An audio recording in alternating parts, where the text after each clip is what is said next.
Hello welcome to another water ഈറ്റിനടെ. So ഇന്നത്തെ water ഈറ്റിനടെ ഇത്തിരി സ്പെഷ്യലാണ്.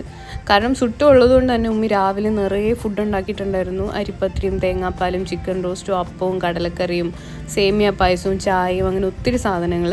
അങ്ങനെ എല്ലാം കുറച്ച് കഴിച്ച് വയറൊക്കെ നിറഞ്ഞ് കുറച്ച് കഴിഞ്ഞപ്പോഴത്തേക്കും ഉമ്മി ജ്യൂസ് അടിച്ചിട്ട് കൊണ്ടുവന്നു. എന്തൊക്കെയാണ് അതിലുള്ളതെന്ന് എനിക്കറിയില്ല. ഓറഞ്ച്, ആപ്പിൾ, പിന്നെ വേറെ എന്തൊക്കെയോ ഉണ്ടായിരുന്നു.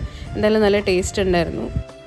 പിന്നെ ഇന്ന് ഉച്ചക്കത്തേക്ക് പള്ളിയിലേക്കുള്ള ഫുഡ് ഉണ്ടായിരുന്നു വീട്ടിൽ നിന്ന്. അപ്പം മന്തിയാണ് ഉണ്ടാക്കിയത്. ഇതുപോലെ വലിയ ചെമ്പിൽ നിറയെ മന്തി, ചിക്കൻ കാലൊക്കെ ആയിട്ട്. അപ്പോൾ അതിന്ന് കുറച്ചെടുത്ത് നമ്മളും കഴിച്ചിട്ടുണ്ടായിരുന്നു. ഞാൻ 2 പീസും കുറച്ച് മയണൈസും എല്ലാം ചേർത്ത് അടിപൊളിയായിട്ട് കഴിച്ചു. രാവിലെ കഴിച്ച് നല്ല വയറ് നിറഞ്ഞതുകൊണ്ട് എനിക്ക് ഒരുപാട് കഴിക്കാൻ പറ്റില്ല, എന്നാലും ഞാൻ അത്യാവശ്യം കഴിച്ചു.